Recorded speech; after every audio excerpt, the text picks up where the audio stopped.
Friends, welcome to the cookery channel. இன்னைக்கு நம்ம சேனல்ல ராகி கொழுக்கட்டை தான் பண்ண போறோம். அதுக்கு தேவையான இன்கிரீடியன்ட்ஸை வாங்க பார்க்கலாம். ராகி மாவு, சால்ட், தேங்காய் துருவல், சுகர். ஃபர்ஸ்ட் நம்ம இந்த ஸ்பூனால 3 ஸ்பூன் ராகி மாவு போட்டுக்கலாம்.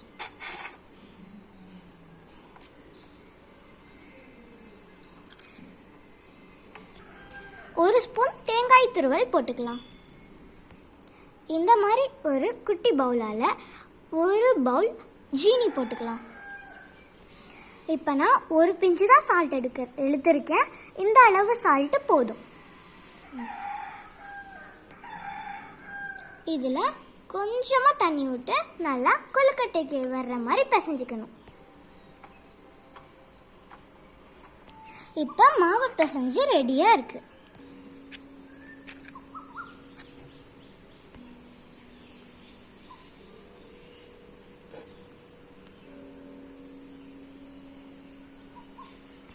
ஓகே, இப்போ நம்ம தீயை பற்ற வச்சாச்சு.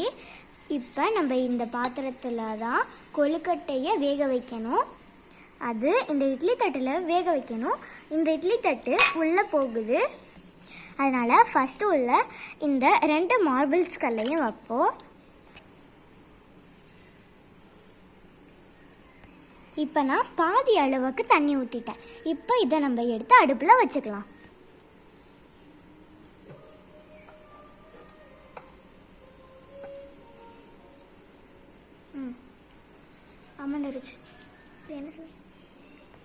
இதில் தண்ணி குதிச்சதும் கொழுக்கட்டையை எடுத்து வேக வைக்கலாம்.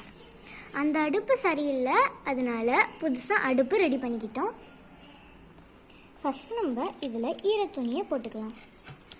இப்போ நம்ம சின்ன சின்னதாக கொழுக்கட்டையை உருட்டி வச்சுக்கலாம்.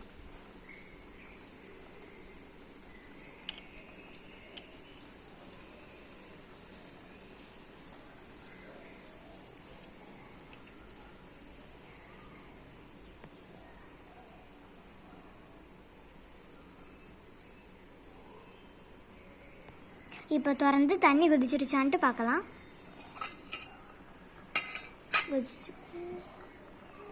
தண்ணி இப்போ தான் கொதி வந்துக்கிட்டு இருக்கு. கொதிச்சிருச்சு. இப்போ நம்ம இதில் கொழுக்கட்டையை வேக வைக்கலாம். இப்போ நம்ம மூடிக்கலாம். ஓகே, இப்போ இதை வேக வச்சு 10 மினிட்ஸ் ஆயிடுச்சு. இப்போ இதை திறந்து பார்க்கலாம். பார்க்கும்போதே தெரியுது இது நல்லா வெந்திருக்குதுன்ட்டு. இப்போ நம்ம இதை இறக்கி வச்சுக்கலாம். ஓகே, இப்போ நம்ம இதை எடுத்துக்கலாம். இப்போ நம்ம தண்ணியை கையில் தொட்டிட்டு இதை எடுத்துக்கலாம்.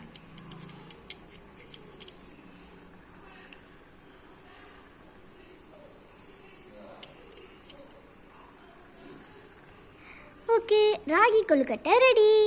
இந்த வீடியோ பிடிச்சிருந்தா லைக் பண்ணுங்கள், ஷேர் பண்ணுங்கள், சப்ஸ்கிரைப் பண்ணுங்கள். மறக்காமல் பக்கத்தில் உள்ள பெல் ஐகானை கிளிக் பண்ணுங்கள். பாய்.